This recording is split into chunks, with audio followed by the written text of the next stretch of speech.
Blanche Monnier dirantai ibu sendiri dalam bilik gelap selama 25 tahun sebab jatuh cinta dengan seorang peguam miskin. Surat tanpa nama.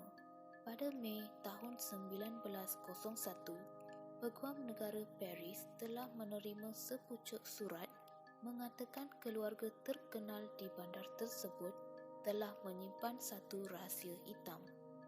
Surat tersebut ditulis menggunakan tulisan tangan tanpa nama, tapi kerana Peguam Negara rasa terganggu dengan isi surat tersebut, dia membuat keputusan untuk lakukan siasatan segera. Keluarga Monnier terkenal dengan reputasi yang baik. Madame Monnier dikenali oleh orang-orang atasan sebagai seorang yang suka beramal, hinggakan dia menerima anugerah komuniti kerana sering memberikan sumbangan yang banyak. Marcel, anak lelakinya pula merupakan pelajar cemerlang di sekolah dan bekerja sebagai peguam yang dihormati. Keluarga Monnier turut mempunyai seorang anak perempuan yang sangat cantik, Blanche, tapi kelibatnya tak kelihatan selama hampir 25 tahun. Penemuan Blanche Monnier. Pihak polis telah membuat pemeriksaan di tanah Monnier, namun tak jumpa apa-apa yang pelik atau luar biasa, hinggalah diorang perasan bau busuk yang datang dari bilik di atas. Bila siasatan lanjut dilakukan, mereka terjumpa sebuah bilik yang dikunci dengan mangga dari luar. Merasakan ada sesuatu yang tak kena, pihak polis telah pecahkan mangga dan masuk ke dalam bilik tersebut hanya untuk menemui perkara yang tak disangka. Bilik tersebut sangat gelap dan satu-satunya tingkap dalam bilik ini telah ditutup rapat dan disorokkan di belakang langsir tebal. Bau busuk dari bilik gelap ini terlalu kuat hingga salah seorang dari pegawai polis menyuruh pasukannya untuk pecahkan tingkap bilik tersebut. Apabila cahaya matahari mula terangkan bilik ini, barulah mereka nampak yang bau busuk tersebut datang dari makanan-makanan yang basi yang dibuang ke atas lantai mengelilingi katil rebut yang menempatkan seorang wanita yang dirantai.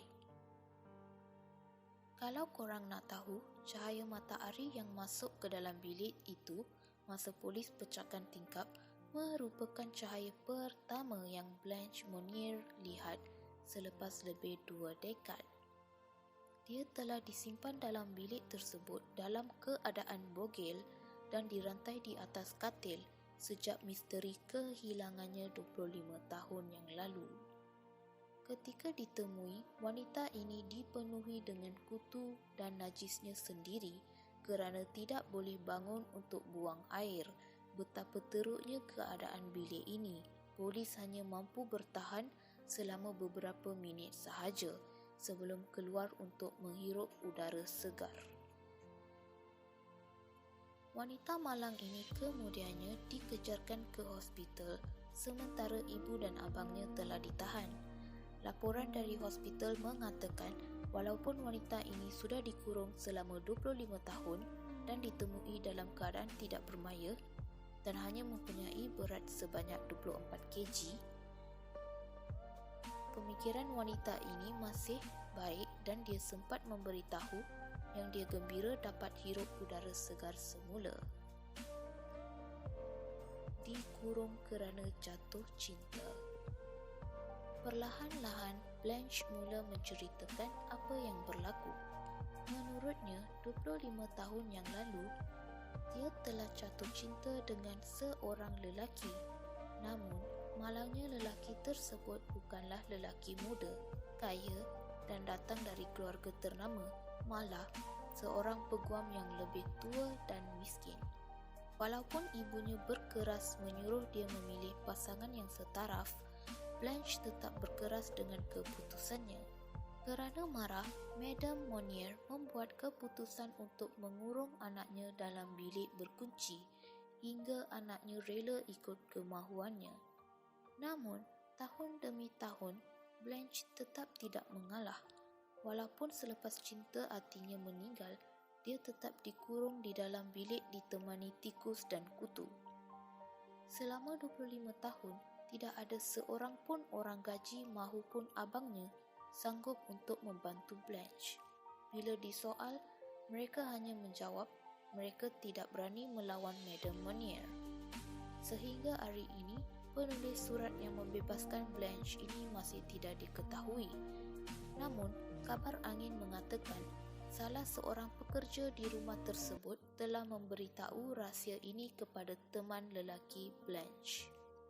Selepas pendedahan mengerikan ini mula keluar di dada-dada Akbar, rumah Monier dipenuhi dengan orang ramai yang marah dengan kelakuan Madame Monier, hingga ibu kejam ini mati kerana sakit jantung 15 hari selepas anak perempuannya ini ditemui. Abangnya pula pada awalnya dijatuhkan hukuman penjara selama 15 tahun, tetapi dilepaskan selepas lelaki ini memberitahu yang adiknya ini boleh je lari pada bila-bila masa, tapi tidak mahu. Blanche Monier telah mengalami kerosakan psikologi kerana dikurung terlalu lama dan dia habiskan sisa-sisa hidupnya di rumah sakit jiwa di Perancis dan mati pada tahun 1913. Tidak dapat bayang macam mana dia boleh hidup lama dalam keadaan seperti itu, tapi tidak masih mengalah kerana cinta.